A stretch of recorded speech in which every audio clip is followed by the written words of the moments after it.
یوسف علیہ السلام کے 10 بھائیوں نے پلان بنایا، اقتلوا یوسف، یوسف علیہ السلام کو قتل کر دو، او اطرحوہ ارضا، یا کسی اور سرزمین میں پھینکا ہوئی نہیں. کیوں؟ یخلو لکم وجہ ابیکم، تاکہ تمہارے والد صاحب کی توجہ ساری تمہاری طرف ہو جائے.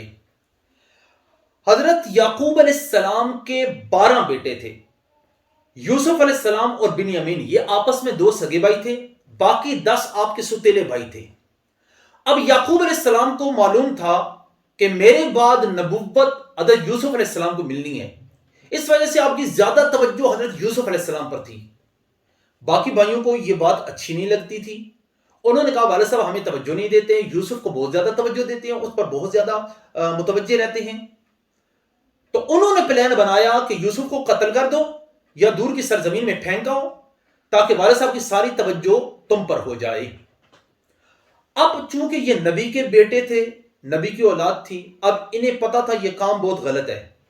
کسی کو قتل کرنا یا کہیں اور پھینک آنا، مرنے کے لیے چھوڑ آنا، یہ بہت بڑا کام ہے، گناہ کا کام ہے.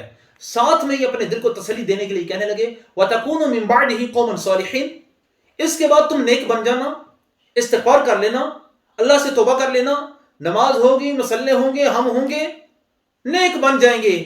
پہلے یہ گناہ کا کام کر گزرو. حضرت ہر کرمنل مائنڈڈ، ہر جرم کرنے والے بندے کی سوچ یہی ہوتی ہے آخری بار کر لیتے ہیں، اس کے بعد توبہ طائب کر لیں گے.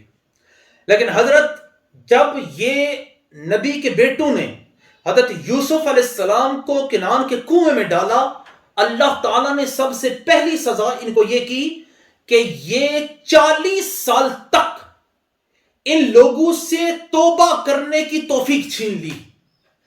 40 سال تک ان لوگوں کو خبر ہی نہیں ہوئی کہ انہوں نے کتنا بڑا گناہ کر لیا ہے، کتنا بڑا جرم کر لیا. اللہ نے توبہ کی توفیق چھین لی. اللہ نے فرمایا بھٹکتے رہو. اب حضرت یہ یوسف علیہ السلام کے دوسرے رکوع کی بات ہے، جب یہ کہہ رہے ہیں یوسف علیہ السلام کو کنویں میں پھینکاؤ، قتل کر دو. باقی ساری صورت چلتی ہے. سیکنڈ لاسٹ رکوع میں جا کر یہ اپنے والد صاحب سے کہتے ہیں یا ابا نستغفر لنا ذنوبنا انا كنا خاطئین، بابا ہم سے غلطی ہو گئی، یا اللہ کی بارگاہ میں ہم سے مغفرت، ہمارے لیے مغفرت طلب کریں، ہم توبہ کرتے ہیں، استغفار کرتے ہیں، آپ بھی ہمارے لیے استغفار کرو. حضرت سارا درمیان میں واقعہ آتا ہے، ان لوگوں کو خبر ہی نہیں، شعور ہی نہیں، سمجھ نہیں کہ ہم نے کتنا بڑا گناہ کر لیا. اللہ نے توبہ کرنے کی توفیق چھین لی.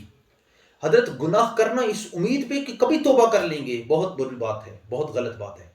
مومن خان مومن نے کہا تھا عمر تو کٹی ہے عشق کے بتاؤں میں مومن، آخر عمر میں کیا خاک مسلمان ہوں گے. اس لیے توبہ کی امید پر گناہ کرتے رہنا بہت غلط بات ہے. اللہ کریم ہمیں حقیقی معنوں میں توبہ کرنے کی توفیق عطا فرمائے. وما علی الا البلاغ.